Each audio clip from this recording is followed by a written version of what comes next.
नमस्कार, स्वागत आहे तुमचं अलिशाज लाईफ या यूट्यूब चॅनलमध्ये। आज मी आबाईच्या शेंगाची भाजी बनवणार आहे। ही भाजी खूप छान होते व चवीला खूप छान लागते। या शेंगा पटकन अशा बाजारात उपलब्ध नसतात। तुम्हाला भेटल्या तर नक्की घ्या आणि ही अशी माझ्या पद्धतीने भाजी करून बघा, खरंच खूप छान लागते। शेंगा निवडताना कोवळ्या व छोट्या साईजच्याच बघून घ्यायच्या, कारण कोवळ्या शेंगाच्या जास्त दोरे काढायची गरज पडत नाही, त्याच्या जास्त शिरा काढावा लागत नाही।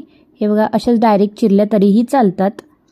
अशा पद्धतीने मी शेंगा चिरून घेते आहे। हे बघा, तुम्ही अशा साइडने त्याच्या शिरा पण काढू शकतात आणि मध्यभागी अशा कापून त्याचे दोन दोन तुकडे करून त्याला अशा चिरून घ्यायच्या। जास्त मोठ्या साईजने पण नाही चिरायच्या, जरा बारीकच या शेंगा चिरायच्या, म्हणजे त्या खूप छान होतात।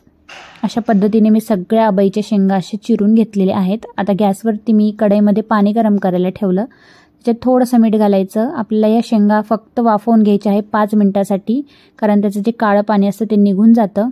त्याच कढईमध्ये मी 2 चमचे तेल गरम केलं, तापल्यावर 1 चमचा मोहरी घालायची, ठेचलेला लसूण, 4-5 कढीपत्त्याची पानं आणि एक मीडियम आकाराचा मी इथं कांदा घातलेला आहे। कांद्याला छान 2 ते 3 मिनिट परतवून घ्यायचं आहे। या भाजीला तेल अतिशय कमी लागतं। इथे 1 चमचा हळद पावडर आणि 2 चमचे मी इथं कांदा लसूण मसाला घातलेला आहे। कांदा लसूण मसाला ऑप्शनल आहे, तुम्ही त्याच्याऐवजी लाल मिरची पावडर घातली तरी चालेल। आबाईच्या शेंगा घालायच्या आहेत आणि चवीनुसार मीठ घालायचं।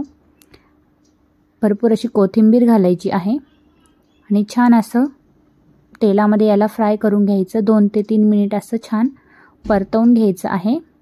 आता आपल्याला इथे ही भाजी थोडीशी अशी शिजवून घ्यायची आहे। याला जास्त शिजवायची गरज पडत नाही, कारण आपण याला ना आधीच वाफवून घेतलेली असते। शेंगदाण्याचा कूट घातलेला आहे मी इथं 1 चमचा। तुम्हाला जर शेंगदाण्याचा कूट आवडत नसेल तर तुम्ही तो नाही घातला तरी चालेल।